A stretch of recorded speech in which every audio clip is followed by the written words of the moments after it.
A secret government organization, interdimensional travel.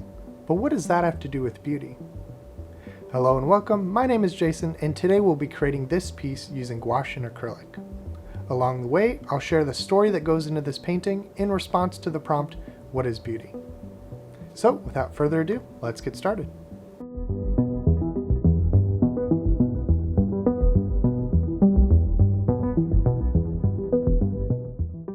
While this story builds upon lore I've developed previously, I'd recommend watching this video for some context behind my inspiration. It's not necessary to understand the story, but it offers a glimpse into the evolution of my thought process leading to its creation. Regardless, I hope you'll sit back and enjoy the story behind my new painting, Aerial Estate.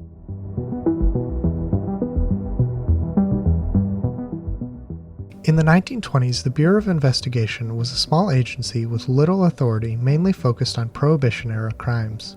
That shifted in 1924, upon the appointment of J. Edgar Hoover, who throughout his time reshaped the Bureau into a far larger, more powerful force against crime.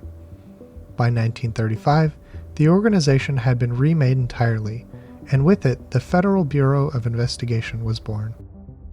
In the early years of the Bureau's expansion, strange cases would occasionally surface that did not fit the usual mold. Among them were reports of religious sects that operated out of remote parts of the country. At first, they seemed to be no different than many other fringe movements at the time. However, one notable rumor began to surface that a particular sect out of New Orleans had discovered a hidden passage between worlds. The group was eventually passed off as rumors suggested that the cult was worshipping an enormous manatee. It wasn't until a few years later when an investigation into bootlegging brought the FBI back on the scene. Following a raid on the cultist camp in October of 1928, the Bureau found something that defied their expectations. On a gloomy night, October 1928, FBI agents raided the cultist encampment. At the back of the encampment was a ramshackle church.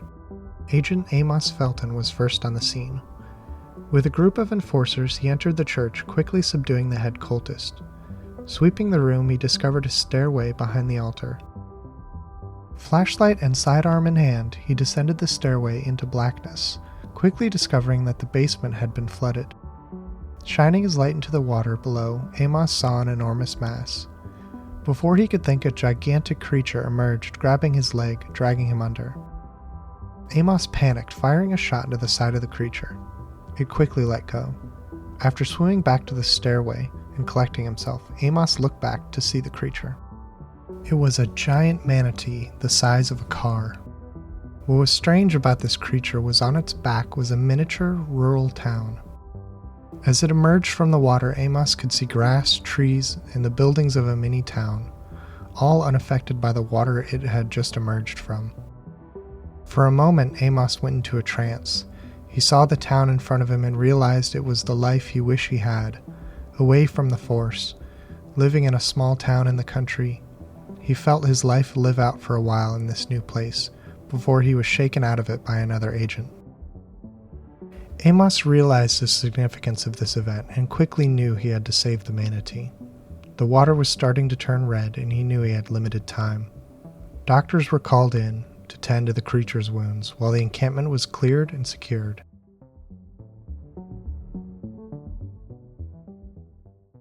What began as an investigation of scattered rumors and the eventual raid quickly grew into something the Bureau could not ignore. Eventually, files were sealed, witnesses disappeared, and matters were pushed to more classified channels. By the 1930s, an internal office had been formed to handle such irregular occurrences. This department never appeared on any public records and was known only by a simple designation, Division 9. It first surfaced as an investigative force created to shield the public from the unsettling discoveries made at the cultist encampment in New Orleans.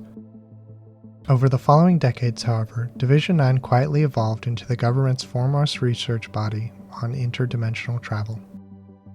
The manatee found at the cultist encampment was eventually secured by the FBI, later being transferred to the custody of Division 9 upon its conception. In the decades that followed, groundbreaking research would be made by the division in secrecy. Over the years, rumors would surface by the division. However, no single rumor would be substantiated until 1971 when a document from Division 9 was leaked. The document was a set of simple graphs and an accompanying detailed research report describing what the division dubbed the Nested Phase Dimensional Array, or the NPDA. Scanning the document reveals that the phases are nested dimensions, suggesting that the world seen atop the manatee's back projects another dimension, which the division calls phases.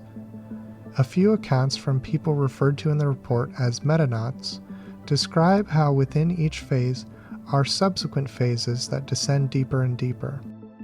All phase transition points are located interestingly on the backs of enlarged animals. In the record and reflected in the graphs indicate that there are only 3 known phases beyond our own, but potentially infinite.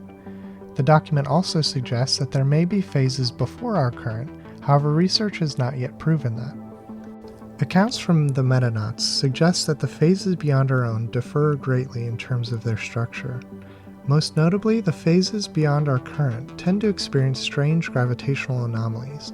While the deeper one goes, reality starts to warp into something far from our own. It is theorized as one descends deeper into the nested dimensions, reality starts to degrade into something unrecognizable. What is rendered inconclusive within this document is whether or not each phase has its own unique purpose. While many witnesses to the manatee report seeing euphoric sights of idealized worlds, the metanauts have yet to actually come across such worlds in their journeys. It is reported that each additional phase entices the onlooker to chase their desires, entering deeper dimensions in pursuit of their idealized world. Alongside the growing community of UFO conspiracy theorists and enthusiasts, this document turned into a smoking gun amongst the communities. Many believers at the time drew strings to other cryptid sightings, noting that creatures like the famous Bigfoot or Loch Ness Monster could be phase transition points like the manatee, rumored to be found in New Orleans. The push for investigation into cryptids flourished. Wealthy entrepreneurs poured money into private research in the hopes of finding the new phase transition point before government factions. While both parties' motives remain a mystery, building up over the years was a surge of independent adventurers set on finding the next phase transition point themselves. Soon grassroots communities were formed around the search for cryptids, where individual adventurers donned the name phase seekers. Unlike Division 9 and private sectors, these independent communities often had a purpose for seeking out the next phase transition point. Citing the leaked document, phase seekers began to believe that the deeper one goes within the phases, the closer individuals get to their ideal lives, dreams, and aspirations. Similar to a traditional sense of heaven, phase seekers believe that they must descend phases to seek heaven.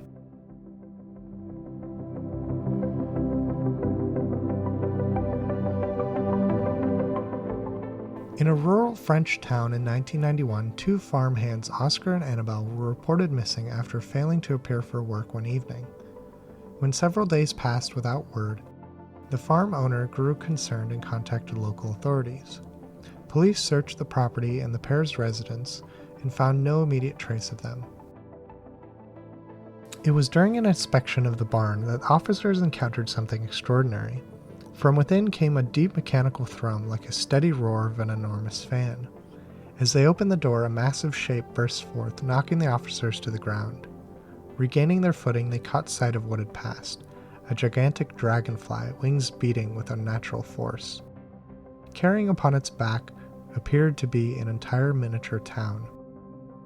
The story spread quickly, carrying serious implications for communities involved in phase research. While authorities could not determine the fate or location of the missing farmhands, many phase seekers claimed that the pair had achieved a successful transition to the next phase. However, whether they were aware of what had happened or not was a complete mystery. Since then, the search for the dragonfly has persisted with no avail. In the years prior, Oscar and Annabelle had worked side by side on a farm, their bond deepening with each day. Yet, as time left its mark upon them, they grew uneasy, with the quiet fear that each other's love might fade with age. One evening during work, they snuck into the barn to see each other, only to be caught off guard by the loud mechanical thrum of that ginormous dragonfly. It had seemingly gotten stuck in the barn while searching for food. The two were astonished to see a gigantic creature, but even more so to see the sight on its back. They both witnessed something peculiar, a vision of themselves as their younger selves, living together in a small villa untouched by time. The two abandoned all caution as they stepped closer to the creature, desperate to draw nearer to that vision before them. The longer they stared, the more tangible it had become, with each glimpse of themselves in that small villa feeling less like a fantasy and more like reality. They surrendered themselves to the vision, feeling youth return to their bodies as the fantasy wrapped around them. For a moment it was indistinguishably real, until suddenly it wasn't. The fantasy had passed, and they both found themselves in an unknown place in an unknown time. They had been so enticed by the fantasy, they had accidentally found themselves in the next phase, away from everything they knew. As time passed, they settled into their new lives within this strange world. Slowly, they came to accept the reality of their aging, realizing that their love for one another was never dependent on appearance. In that understanding, their bond deepened, becoming stronger than ever before.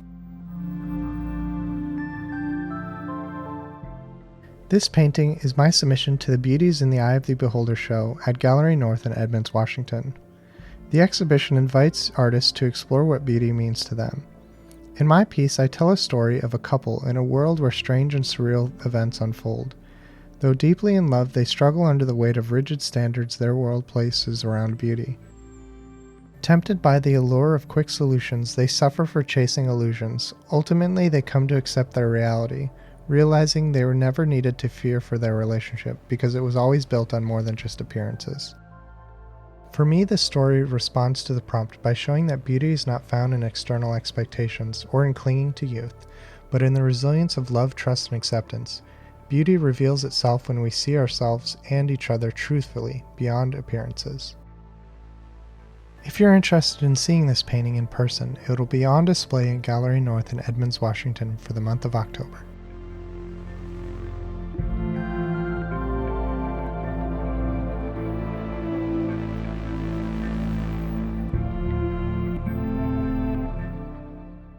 What I love about this art form is that no two interpretations are the same. Each person's life experiences shape how they interact with and connect with a painting. My own interpretation is just one perspective shaped by my history and by my inspirations. And it's far from the only one. While the artist's headcanon does carry some weight, I want to leave space for others to imagine what they think the story behind this painting could be. If you have an idea, share it in the comments below or join the conversation on my Discord channel. Otherwise, thanks so much for watching, and I hope to see you in the next video.